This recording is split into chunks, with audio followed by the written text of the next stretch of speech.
Abigail was among 13 hostages released today from Gaza under the brokered and sustained, though intensive, U.S. diplomacy. She's now safely in Israel, and we continue to press and expect for additional Americans will be released as well. And we will not stop working until every hostage is returned to their loved ones. As I said when I spoke about this deal on Friday, this has been the product of a lot of hard work and weeks of personal engagement for me and my team. We have been in close contact with the leaders of Qatar, Egypt, and Israel, speaking with each one of them repeatedly over the past few weeks to help secure this deal. We spoke again yesterday with the Emir of Qatar, who I owe special thanks to, in order to keep the hostage release on track and push for Abigail to be part of this release. And I'll be speaking again shortly with Prime Minister Benjamin Netanyahu, and we will continue to remain personally engaged to see that this deal is fully implemented and work to extend the deal as well. For weeks, I've been advocating a pause in the fighting for two purposes: to increase the assistance getting into the Gaza civilians who need help, and to facilitate release of hostages. And we know that innocent children in Gaza are suffering greatly as well, because this war that Hamas has unleashed has such consequences. Thousands have been killed, and from the earliest days of this crisis, I've worked closely with President Sisi of Egypt, the Israeli government, King Abdullah of Jordan, and leaders throughout the region to expand the delivery of critical humanitarian assistance to help innocent Palestinians in need who are not part of Hamas. Under this deal, fighting in Gaza has now been paused for 3 days. Over that time, 58 hostages have been released, including the Thai, Filipino, and Russian nationals. Dozens of families have been reunited. And we worked urgently to take advantage of the pause to surge aid into Gaza. We've moved approximately 200 aid trucks into Gaza each day, loaded with food, water, medicine, fuel, and cooking gas. More is needed, but this deal is delivering life-saving results. Critically needed aid is going in, and hostages are coming out. And this deal is structured so that it can be extended, to keep building on these results.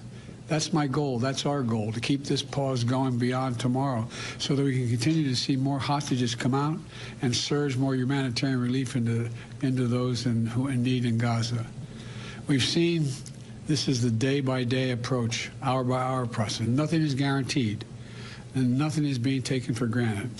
But the proof that this is working and worth pursuing further is in every smile and every grateful tear we see on the faces of those families who are finally getting back together again.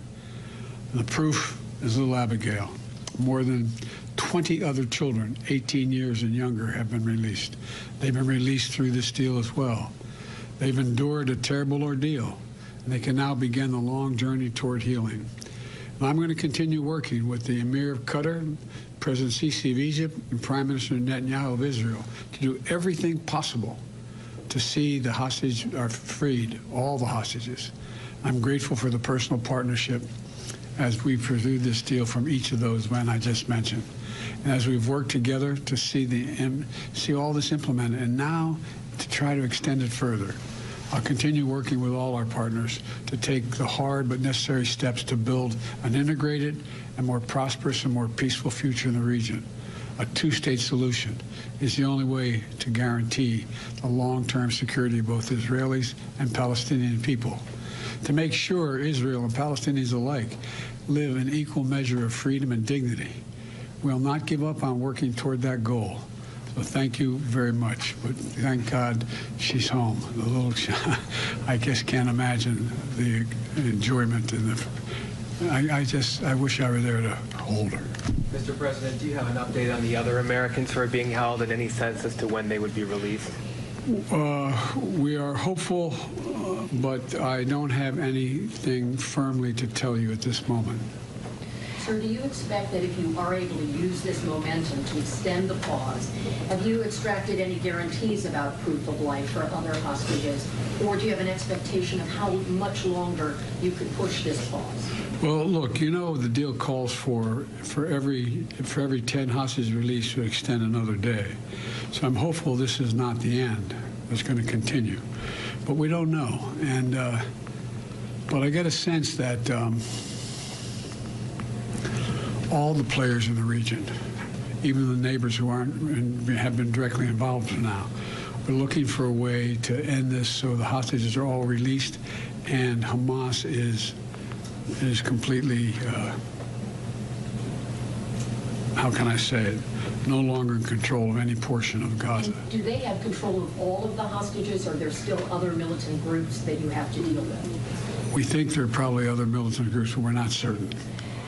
Mr. President, how is Abigail doing? What's her physical condition? Do you have any information? I haven't gotten that information. I just wanted to let you know immediately. They were going across into Egypt, as you recall. That was the route. But an older, non-American, elderly woman is very sick and was in need of immediate medical help. So they arranged to cross directly into Israel to be able to take her to a hospital. All I know is that she has been held. I don't know. I haven't seen a photograph. I've just been in communication with my team. But she is safely ensconced in Israel. But there's a lot more work to be done. How many days would you like to see the pause go on for? I would like to see us move to a point where we were able to, well, let me put it this way. I'd like to see the pause go on as long as prisoners kept coming out. Hi, everyone. George Stephanopoulos here. Thanks for checking out the ABC News YouTube channel. If you'd like to get more videos, show highlights, and watch live event coverage, click on the right over here to subscribe to our channel. And don't forget to download the ABC News app for breaking news alerts. Thanks for watching.